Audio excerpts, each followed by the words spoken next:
Hey guys, how's it going? I've got this little Calathea here on my desk. Just sits in this little terracotta pot. It looks pretty cute, but to be honest with you, it is a small variety.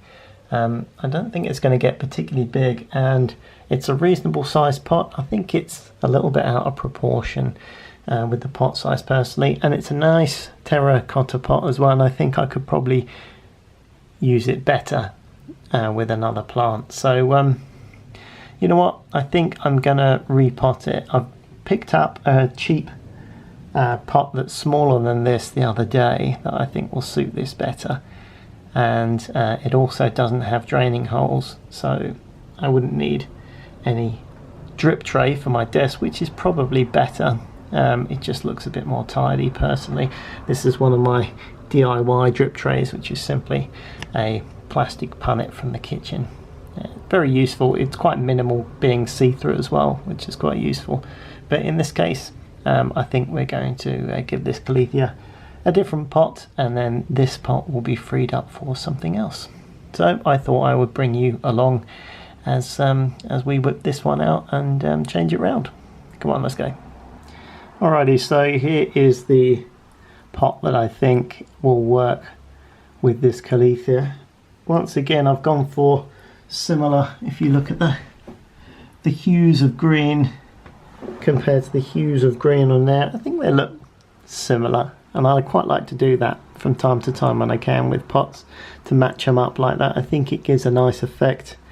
You see, it's a smaller pot, it's got its own little cute feet to it, and this one I picked up for, I think it was like £1 or £2 in the clearance section of a local DIY store. I always check out the clearance section. If I find a pot I like, I generally pick them up, and then I've always got options on the shelf if I want to repot something or buy a new plant. So this one, I think, I was just looking at it earlier on and thought, actually that pot that I've got sitting around, I think the scale's going to be better for that plant, but I don't think it's going to get huge. It's a miniature form of Calathea anyway. It's not going to become a huge plant, so I think it's going to look better in there, and it's going to take up a little less space on my desk, which is useful. So yeah, let's whip them out and get them swapped over. Okay, so we've moved over to the potting shed for this part, so let's get cracking.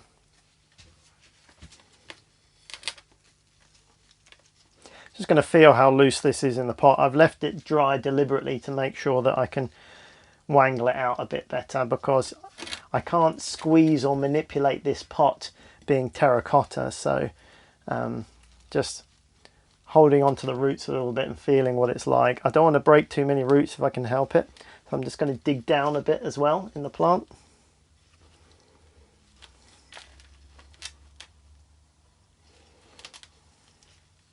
I can feel some roots have gone in deeper, so I'm just getting in there and levering them out a bit. There we go, they've just released.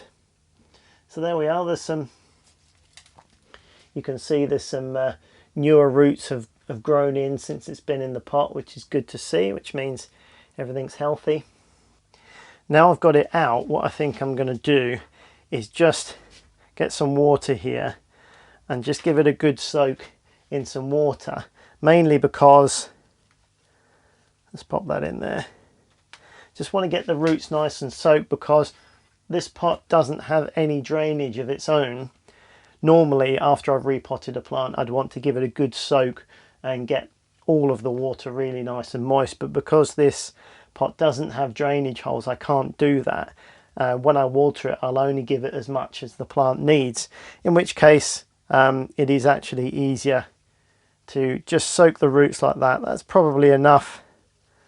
The roots are all nice and wet now, so when this goes in the pot, it won't be sitting in water, but it's plenty hydrated. That's the idea really, because if you only give it a little water, you can't be sure it gets to all the roots.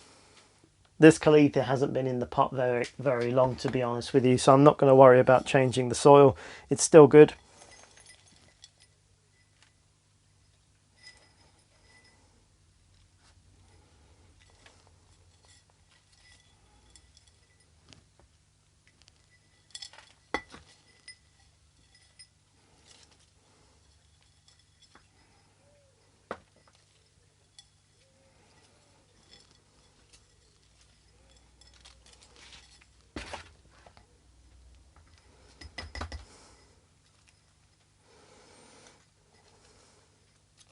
So I'm just making sure it's central in the pot.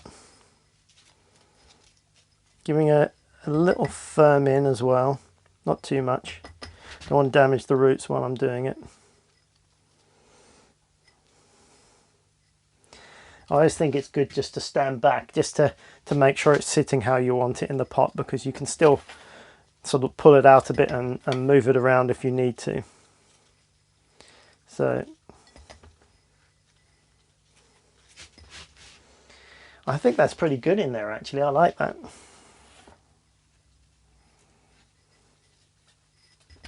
So I'm just going to give it a little water in now just to settle the soil. And this will also push the finer grains of soil in and around the roots, which is good.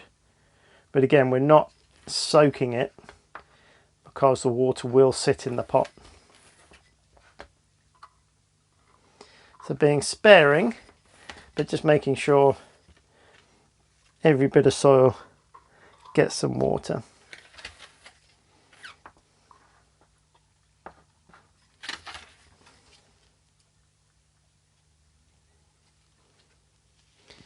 There we go.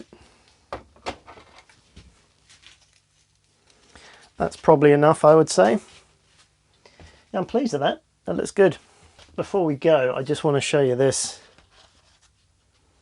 Really excited about this. One of my neighbours gave me this cutting the other day. I'm really excited about it. It's actually a hydrangea cutting, and it's got these amazing deep red tinges to the leaves. Really, really beautiful. And when it's an adult size, it looks stunning. So I'm really happy to have this little cutting and looking forward to caring for this one and watching it grow up nice and big. I think this is going to be a stunning plant when it's done. So that's a new inhabitant of the potting shed for the time being, and I will keep you posted on how this little gem gets on. It's going to be a little while until he grows up nice and big. I think he's going to be a stunner. So here we are, the pot's all cleaned up and the Calathea's back on the desk in its new pot. Like I said, I quite like the hues of the foliage compared to the sort of hues of the pot. I think it looks quite nice. Sometimes I think you have to live with a plant for a little while before you find the right pot for it. And it's okay to experiment and try different ones. I think it's quite good fun. So I think this is a nicer sized pot for the size of the plant. Certainly taking up less space on my desk. I just think it looks like a better match. What do you think? Let me know in the comments if you like my pot choice on this one. And if you've got any other comments or suggestions, I'm always happy to hear them. But that pretty much wraps it up for this video. If you found this interesting or you've enjoyed it, I'd appreciate a thumbs up. And if you're new, please don't forget to subscribe. Alright guys, thanks for watching, and I'll catch you on the next one. Bye for now.